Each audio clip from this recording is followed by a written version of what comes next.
Good evening, everyone. Can you hear me? Am I audible? Yeah? Okay. So, this is the book. I have written 4 books, 2 of which are historical non-fictions. And all my books have been represented by the Book Bakers, which is India's leading literary agency. And this book has been published by Srishti Publishers and Distributors.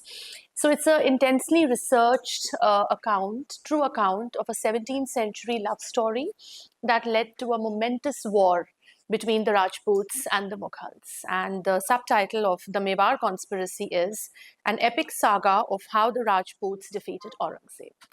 So I'm going to read out one of the chapters. I hope you'll be able to make a little bit out of it because it's somewhere in the middle of the book.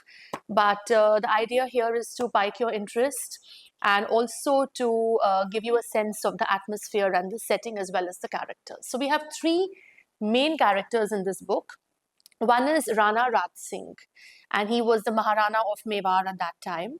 The second is Princess Charumati. She was the Rajkumari of the kingdom of Kishangarh, which was a very small kingdom in Rajputana at that time. And the third, of course, was Aurangzeb, who was ruling the Indian subcontinent from Shahjahanabad, that is Delhi now. So here goes. This is chapter 12.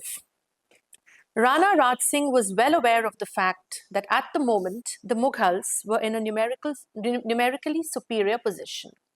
That meant that an open encounter was out of the question, and the only viable option was an ambush. This was something that the Rana was adept at. After all, it was his great-great-grandfather, Maharana Pratap, who had first used guerrilla warfare against the Mughals in India. By the time the Maharana's accession to the throne happened in 1572, Chittor had already been lost to Akbar.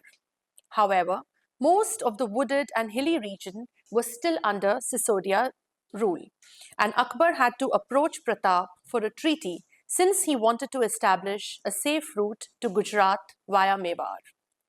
Pratap, in the true Sisodia spirit, repeatedly rejected Akbar's proposal, ultimately leading to the Battle of Haldighati. Following the battle, Akbar failed to capture the Maharana and his closest aides. Instead of surrendering to Mughal administration, Pratap hid in the hilly areas near Chittor and plotted Dhar, a form of guerrilla warfare. He had by then understood the disadvantages of open wars and long sieges. The long-term planning and enormous resources that were needed for war was one thing, but it was also the colossal loss of human life that was inevitable in open battles that made him think of an alternative.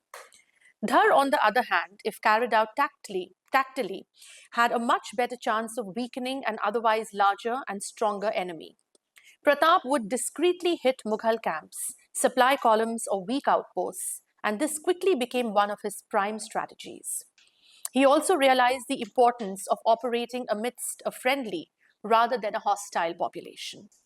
Supportive locals could greatly increase their chances of winning by providing assistance in the form of shelter, information, supplies, and even recruits. Pratap made it his business to befriend the locals, granted them jagirs to solidify their loyalty, and made the most inaccessible and impenetrable parts of the Aravalli Hills his abode. He, in fact, never stayed for long in one place. Instead, he kept moving, making it impossible for his adversary to trace him. It is the only way to cripple the enemy right in the beginning, Rana Raj Singh said to Maniklal now, as they rode through the forest together.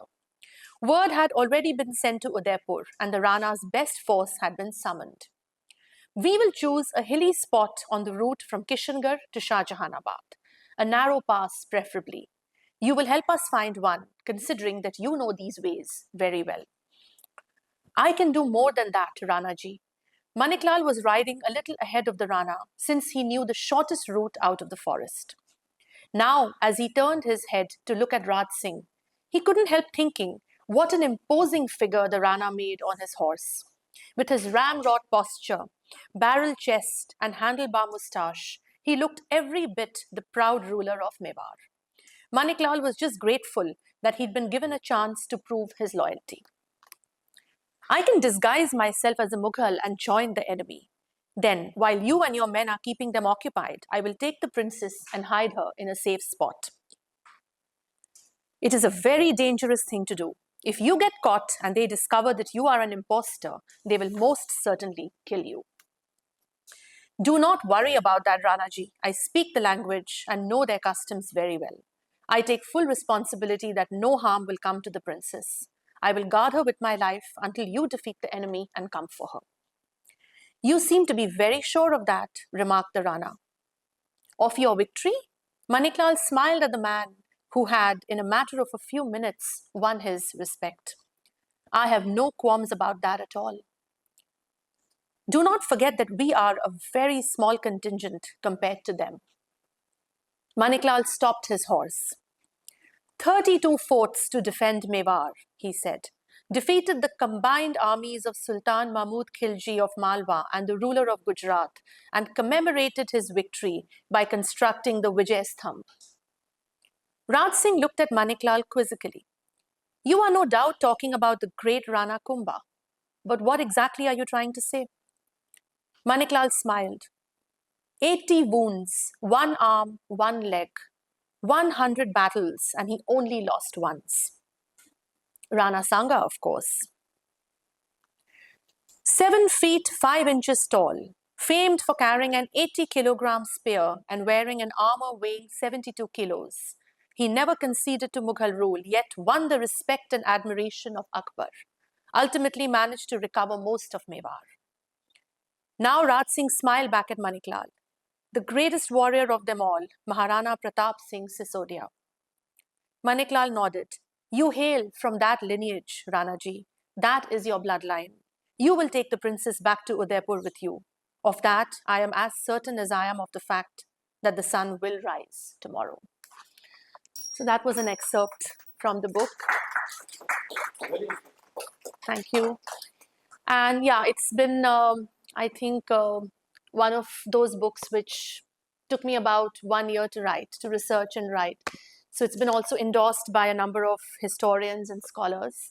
And I really hope all of you pick up a copy. This is available in, everywhere in bookstores and on Amazon.